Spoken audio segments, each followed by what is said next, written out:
వేదిక మీద ఉన్న పెద్దలందరికీ నేను విలేన మండలం నుంచి వచ్చాను. నేను రైతుని. పవన్ కళ్యాణ్ బాబు గారు వచ్చారని మాకు నిజంగా ఎంత ఆనందం వచ్చిందంటే, మా ఊరు వచ్చి కళ్యాణ్ బాబు గారు వచ్చారు, మీ బాధలు చెప్పుకుంటున్నప్పటికీ మేము ఎంతో దుఃఖం నుంచి బయటపడ్డాం. ఆ దుఃఖాన్ని ఇప్పుడు అర్థం చేసుకున్నాం. మేము విలేన మండలం నుంచి వచ్చాం. రైతుని నేను. రైతు అంటే ఎన్నుముక్క అన్నాడు చంద్రబాబు నాయుడు. తుంటు ముక్క చేసి అలా పెట్టాడు నన్ను.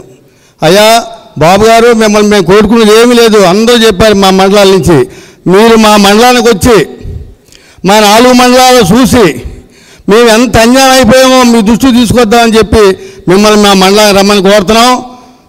ప్యాకేజ్ ఇస్తానంటున్నారు, మాటలే కానీ కనీసం ఒక మంత్రి వచ్చాయా మేము ఇలా ఉన్నాం సార్, మా బాధ ఆగండి సార్ అంటే అలా చేయట్టు పెట్టిన రైతులు వెళ్ళిపోతున్నారు తప్ప ఎవరూ మమ్మల్ని పట్టించుకోవట్లేదు. పవన్ కళ్యాణ్ ఇప్పుడు పెద్దలు చెప్పారు, పెద్ద పెద్ద మేధావులు ఉన్నారు మన జిల్లా నుంచి అని. 50 సంవత్సరాల్లో గ్యాప్ వచ్చిందన్నారు. నిజంగా ఆ పెద్దలందరూ మన మహానుభావుడిని పవన్ కళ్యాణ్ గారిని ఈ రూపంలో మనకు పంపించారు. మా మండలాలకి పవన్ కళ్యాణ్ గారు వచ్చారు ఒకసారి. అయ్యా నేను ఒక నిమిషం చాలా బాధలో ఉన్నాను కనుక ఒక్క నిమిషం చెప్తానయ్యా.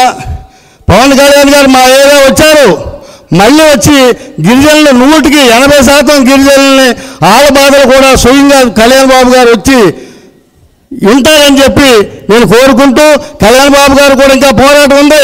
ఏ నిమిషంలో మమ్మల్ని మా రైతాంగాన్ని పిలిపిస్తే ఆ నిమిషంలో మేము వస్తాం. మాకు పార్టీ కాదు, మాకు న్యాయం కావాలని చెప్పి కళ్యాణ్ బాబు గారిని నేను ఎంతో బాధల్లో మేము రాలేదు.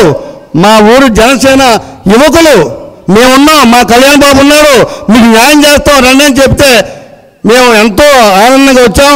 వారిని చూసి ఆ మేధావుల మాటలు చూసి మాకు చాలా ధైర్యం వచ్చింది. గిరిజన ప్రాంతాల్లో ఉన్నాం, మేము గిరిజన ప్రాంతాల్లో పుట్టాం, వారందరికీ మేము ఇక్కడ జరిగింది చెప్పుకుంటాం. కళ్యాణ్ బాబు గారు తొందరలోనే ఈ స్టేజ్ మీద ఉండే మీ మండలానికి వస్తామని చెప్పి ఒక మాట మాకు లాస్ట్లో చెప్పాలని కోరుకుంటూ, దీన్ని కళ్యాణ్ బాబు గారు నేను ఒకటే చెప్తున్నాను, ఆడపిల్ల మగపిల్లడనే కాదు, ప్రతి ఒక్కరు కుటుంబంలో ఉన్నవారు ప్రతి ఒక్కరికి 15 లక్షల ఇవ్వాలని మీరు పోరాటం చేయాలి. ప్రతి ఇంటికి 10 లక్షల ఇవ్వాలని పోరాటం చేయాలి. భార్య భర్త 10 లక్షల ఇవ్వాలని పోరాటం చేస్తారని ఆశిస్తూ ఈ అవకాశం ఇచ్చిన కళ్యాణ్ బాబు గారికి 2 చేతులతో నమస్కరిస్తూ సెలవు తీసుకుంటున్నాను. ఏంటండి వీడియో నచ్చిందా? అయితే ఓ లైక్ వేసుకోండి, లేదంటే ఓ కామెంట్ చేయండి. ఎప్పటికప్పుడు మా వీడియోస్ చూడాలంటే సబ్స్క్రైబ్ చేసుకోండి.